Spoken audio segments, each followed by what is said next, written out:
Welcome back, and just in case you're just joining us, this is still a big talk here on Global Television. Well, environmental policies in Nigeria aims to manage natural resources, sustainable, protect ecosystem and ensure public health. However, challenges such as weak enforcement, poor governance, and limited public awareness continues to undermine this effectiveness of the environmental sector. Well, I have with me talking about environmental sector this evening the person of Comrade Nelson Nana Nwafo, who is joining us all the way from the upstate, even in the southeastern part of Nigeria. Good evening and welcome, Comrade Nana Nwafo.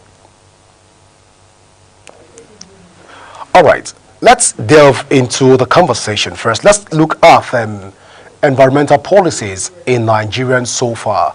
How will you x-ray the various environmental policies that we've had so far across the country, especially looking at what's going on in Ogoniland and also Bayelsa right now, where people are lamenting the fact that a case is even in court right now, where Gbamaturu community are saying that the government of the state the federal government and Shell have not done enough for them. But in your own assessment of the environmental concern in the entire southeast and south, how will you assess it and how will you x-ray it?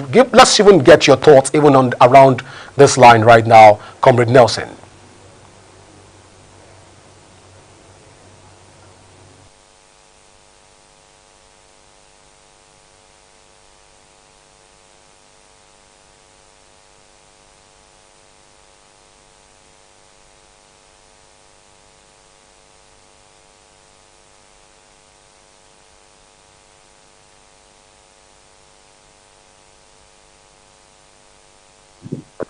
In the oil and gas host communities.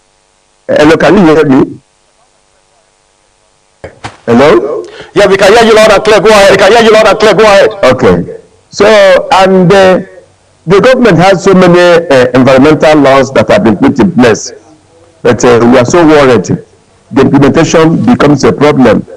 You raised the concern about the oil spill that has been happening in the oil producing communities of the Niger Delta, River State here, Akwa Ibom, Abia, Imo, and the Delta, all the oil producing areas in the Niger Delta. And it's very worrisome that when this oil spill occur, you don't see immediate government action to be responsive, to act immediately, especially the regulatory agencies like NOSRA that are supposed to hold all these multinational firms accountable. They don't respond promptly, and you begin to see the environment being degraded. You begin to see livelihood being destroyed. You begin to see our mangrove destroy our aquatic life being highly contaminated, and that's a very serious challenge because governments have not been able to ensure that they live up to its responsibility as regards to environmental policies and laws that have been passed that are supposed to be guidelines to regulate oil exploitation, and that it is within the oil and gas host community. So it poses a very serious a challenge, and it's a very serious and worry. That's why stakeholders have been clamoring to ensure that there is a proper review of these existing laws to make it to be more stronger, so that there could be a deterrent for regulators or for multinational firms who do not abide to the rules and regulations guiding such operations. Comrade Nanda. Hello? Comrade Nanda. A lot of people will say that most of the environmental degradation that we find even around the south and the southeastern part of Nigeria are self-induced, are self-inflicted in order to destabilize systems around that area and axis, and also create some form of diversion for the government not to focus on the infrastructural development even across the country. How correct is all of this allegation?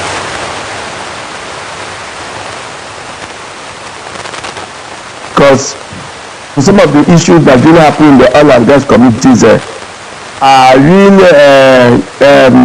sabotage. This sabotage can be involved by highly placed persons, security agencies, because we have did a one study when we found out that some of this high-profile oil theft that is being done in the high sea, some of this high-profile oil theft going on in the Niger Delta are not being done by the host community, because they don't have such a very rigid facilities. They don't have such a very good equipment. They don't even have the logistics to move all this crude oil from that level to a more higher level. So most of these issues are being done by the highly placed persons in government, by the security agencies, and in most times they will begin to attribute some of these faults to the third-party interference, which is not true, because most times some of the equipment has become very moribund. Some of the pipeline have been laid for so many years, and most times when there is a corrosion due to the rupture and there's a spill, the spill will occur, they will attribute it to third-party interference. I mean, calling the host committees, while the host committees already has a surveillance team that is on ground, that is monitoring all these pipelines to ensure that there is no third-party interference. So most of the major oil theft happening in Niger Delta are being done in the IC and being done by highly placed person, and the whole communities does not have such equipment, does not have such a facility to get involved in those high illegal theft of oil. And when such things occur, it creates a very serious environmental impact in the host community. It also brings a lot of conflict between the community and the oil and host community, and it makes the multinational firms not to live up to their corporate social responsibility that they have signed to ensure that there is infrastructure, human capital development, and the improvement of livelihood of those people in those communities. So most of the major oil destructions that are done in the oil producing areas in the high scale are not done by the host communities, but are done by the highly placed persons within the security agencies and those people that are in government. Be an allegation coming from you, Comrade Nana. Because there are series of reports. There are series of reports that has been in the public domain about this oil theft in the Niger Delta, and at some point you begin to see high level of security agencies being deployed in all these areas. Most of them pay heavily to ensure that they are pushed to all these areas so that they can begin to be beneficiaries of this business strife that is actually going on. And in most times you can see such a thing used to occur. You can see a face-off between them and the host communities, and most times you can see a lot of casualties either involving the communities or involving the security agencies. It has happened so much in Abia, in Rivers, in Delta, in some other areas. The differences are there. And we have done a lot of study. We've already engaged the host communities, and the fact that they don't have that sophisticated equipment for them to lift the crude from the high sea. They don't have a vessel. They don't have a ship. Those people that did the illegal refinery in a more higher scale. So I don't think that the communities people are actually involved. We've been engaging them for so many years. Some securities are actually concerned about this oil theft that's going on in the Niger Delta. Comrade, thank you so much for that. Thank you so much for that. Let's look at the various policies that have been created so far in the country. We have the National Environmental Policy of 1989 and also revised in 1999. We have the policy of Environmental Impact Assessment Act of 1992. We have also the National Climate Change Policy revised in 2021. We have the National Environmental Standards and Regulations in NISRA Act of 2007. We have the forestry policy of 2006. We have that covers the biodiversity and action plan for the government. Now, all of this put together is to ensure that we have a robust environmental and friendly society. But when you look at the implementation of all of these, especially with the ambience and also Nigerian assistance right now, how will you x-ray these old policies in Nigeria from 1918, I beg your pardon, which is the National Environmental Date, even looking at what would be a reaction to all of these policies so far? Yeah, thank you so much. My reaction to the policies is very clear. We are so much worried that we have such a very good policies that are meant to regulate the oil and gas sector, policies that were meant to address the issue of climate change, policy that was also meant to regulate the activities of the multinational firms. But the implementation becomes a problem. That becomes very worrying. The issue of climate change issues has been there. The Nigerian government have been looking at the national determined contribution, where they are discussing the issue of climate change issues, and the enforcement has become a problem. On the issue of the gas flaring, the government has been shifting the goalposts to end gas flaring. Government has shifted the goalposts now to 2030, from 2030 to 2050. Then the issue of reducing fossil fuel has been a very serious challenge. We have national climate policy. The implementation becomes a problem.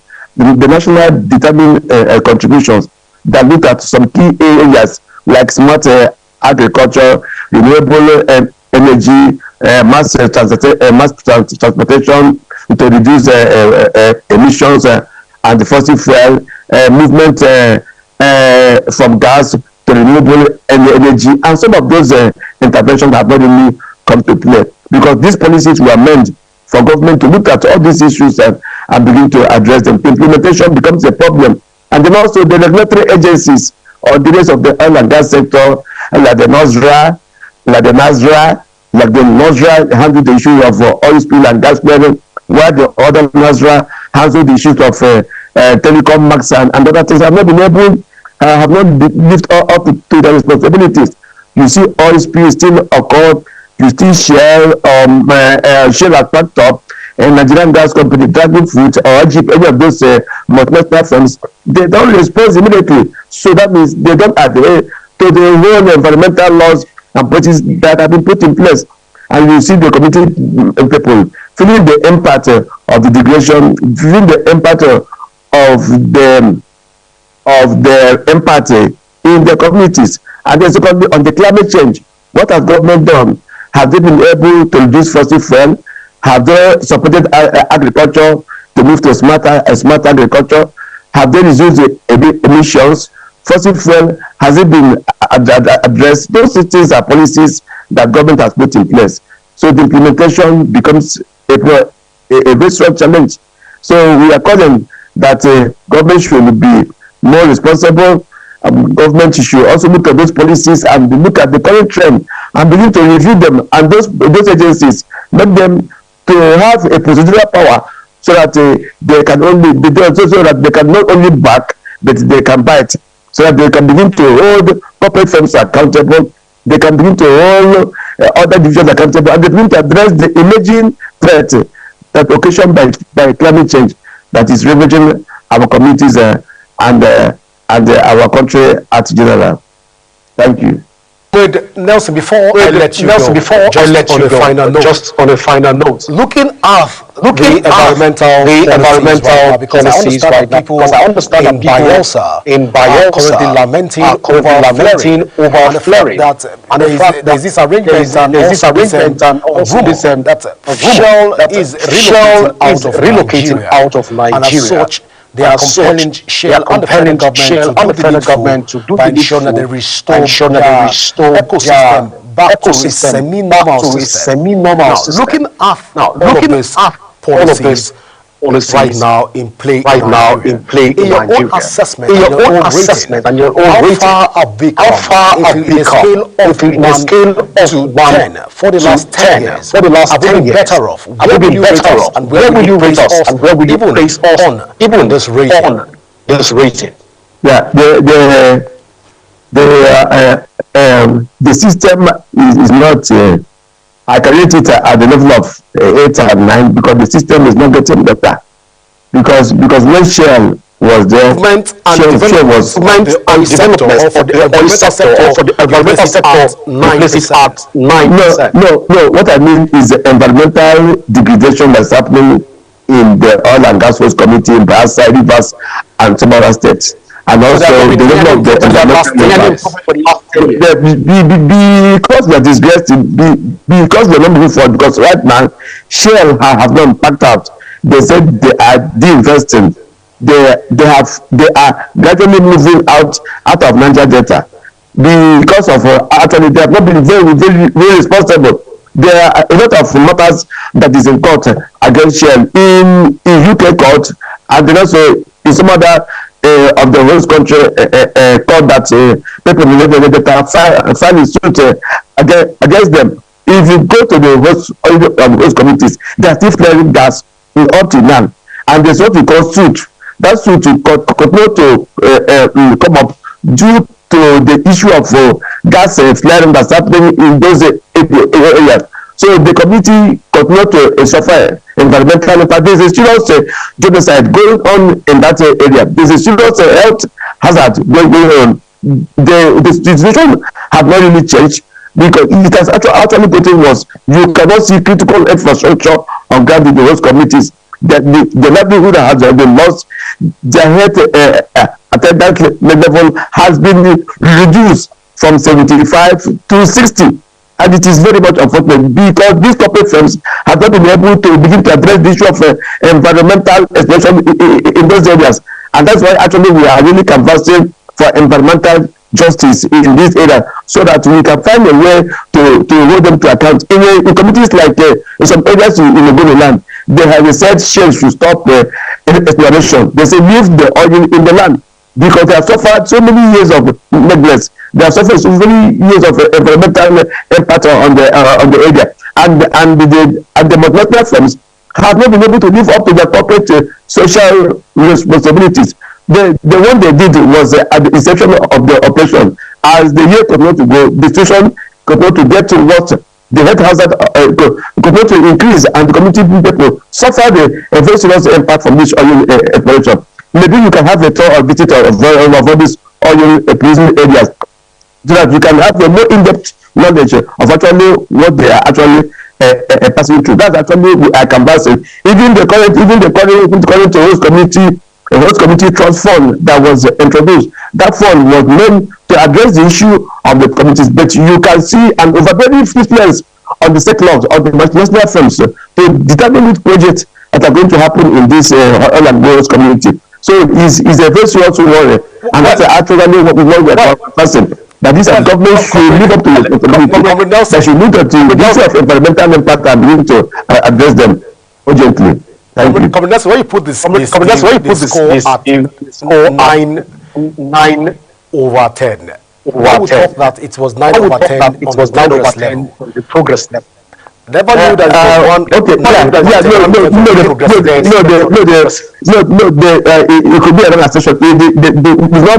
I was thinking, okay, is 1 over, is a 8 over, 2 over 10. Let me just arrive at that. 2 over 10, because we had making progress before, and sometimes we begin to retrogress. So that is just the situation now. So you were saying at this point in time, let's take for the next few seconds. Is there light at the end of the tunnel? Environmental policy, even from perspective as environmental specialists. Yes, with the current conversation going on the current host committee trust fund from the PIA that will pass into law, there is a very huge provision for the multinational firms now. I heard it's now Nigerian gas company is handling most of the oil